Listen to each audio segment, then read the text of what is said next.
Both girls were there to taste test his creations, even the ones that tasted like habanero lasagna. They were three people from different worlds, brought together by a fluke of fate, a used car salesman's debt, and a very strict landlord. But as they sat together on the couch, watching the flickering screen of their small television, they knew they had found something special. Santa Monica was full of freaks and weirdos, as Stanley liked to say. But in apartment 201, they had found the only thing that really mattered, a place to belong. Epilogue: the door is always open. The sun rose again over Santa Monica, starting a new day of drowsy window shadows and dust motes. Stanley Roper sat in his recliner. Helen filed her nails in the bedroom, and upstairs, the sound of a falling whisk signaled that Jack Tripper was awake and probably burning something. Life was a ball again. Laughter was calling. And down at their rendezvous, they knew that as long as they had their lovable space, they would always be Three's Company. Come and knock on our door. We've been waiting for you. The Santa Monica Trio, Chronicles of Apartment 201. Chapter 1, The New York Interloper. The morning sun over Santa Monica was never just a light source, it was a character. It filtered through the slats of the drowsy windows in Stanley Roper's ground floor apartment, illuminating the dust motes that danced over his floral patterned recliner. Stanley sat there, a man whose permanent expression suggested he had just bitten into a lemon, nursing a lukewarm cup of coffee. He was a man of simple, albeit grumpy, pleasures, and his morning ritual was sacred. In the bedroom, the heavy silence was punctuated by the rhythmic scratch of a nail file. Helen Roper, draped in a multicolored caftan that looked like a localized explosion in a textile factory, was grooming herself with the focus of a diamond cutter. Her life with Stanley was a long-running comedy of errors, one she survived through razor-sharp wit and a wardrobe that could be seen from space. "Be quiet, Helen," Stanley hissed, his voice like sandpaper on silk. "You're gonna wake Karen." Helen didn't miss a beat. Her file paused for a microsecond before resuming its labor. "Filing my nails is gonna wake up your knees. It's not the filing, Stanley. It's the breaking. Every time you break a nail, you swear loud enough to wake the dead." "Oh, so that's what got you up." Stanley groaned. His niece, Karen, had arrived from New York 48 hours ago, and since then, Stanley had transformed into a self-appointed warden. He felt the weight of his brother's expectations like a physical burden. To Stanley, New York was a den of iniquity, but Los Angeles?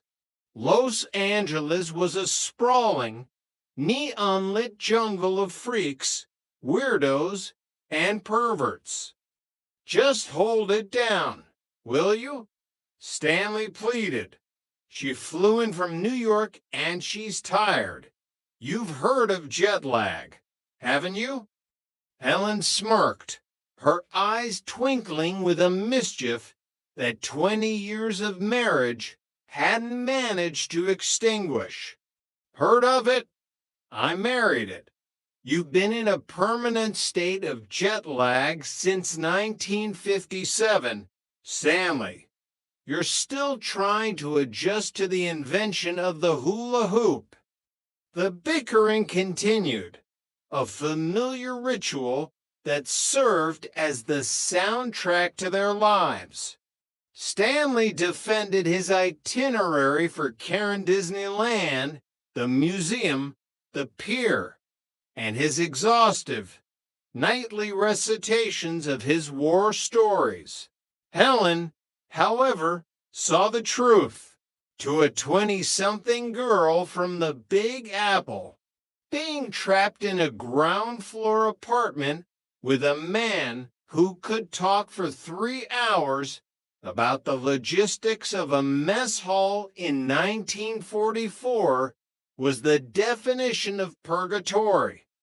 She ought to be out having some fun with people her own age, Helen argued, her voice softening. She ought to be out dating. The word hit Stanley like a physical blow.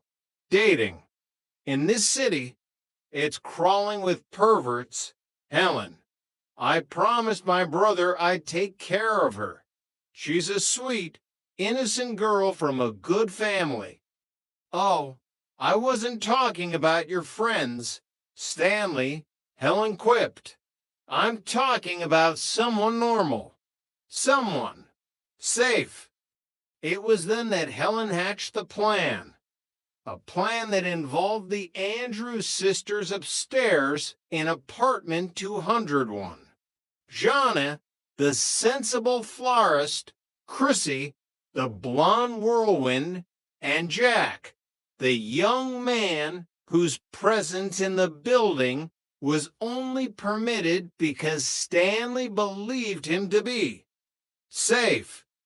To Stanley, Jack Tripper was the ultimate escort for Karen. He was a man who, in Stanley's eyes, would be as interested in Karen as he would be in a particularly attractive head of lettuce. He was safe as an armored truck. Chapter 2. The Birthday Gamble. Upstairs in apartment 201, the atmosphere was considerably more chaotic. The air smelled of burnt sugar and cheap cologne. Jack Tripper was currently engaged in a delicate operation involving a cake and a spatula. Jana Wood, the brunette soul of the apartment, was in the kitchen, blissfully unaware of the minor disaster unfolding in the living room. Chrissy Snow, her blonde hair tied back in a messy ponytail, watched Jack with wide-eyed apprehension. Jack, why does the cake say Jimmy? Jack sighed, scraping at the frosting with the intensity of a surgeon. Because Jimmy didn't pick up his order, Chrissy, I got it at half price at the bakery. If I can just scrape off the "my," it reads Happy Birthday Jay, which is informal, very chic, very minimalist.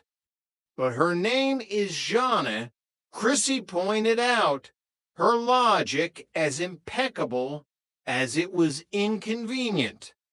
Details, Chrissy, details. Jack waved the spatula dismissively. Jana starts with a J. J starts with a J. It's a linguistic victory for our bank account. The roommates were broke a chronic condition that defined their existence. Jeanette's birthday was a looming financial crisis. Jack had hawked Jeanette's grandmother's cameo months ago to pay the rent, a secret that gnawed at him every time he saw her jewelry box. He was determined to make this birthday special, even if it meant serving a repurposed Jimmy cake. The door creaked open, and Stanley Roper stepped in, his presence immediately lowering the room's energy Like a cold front, he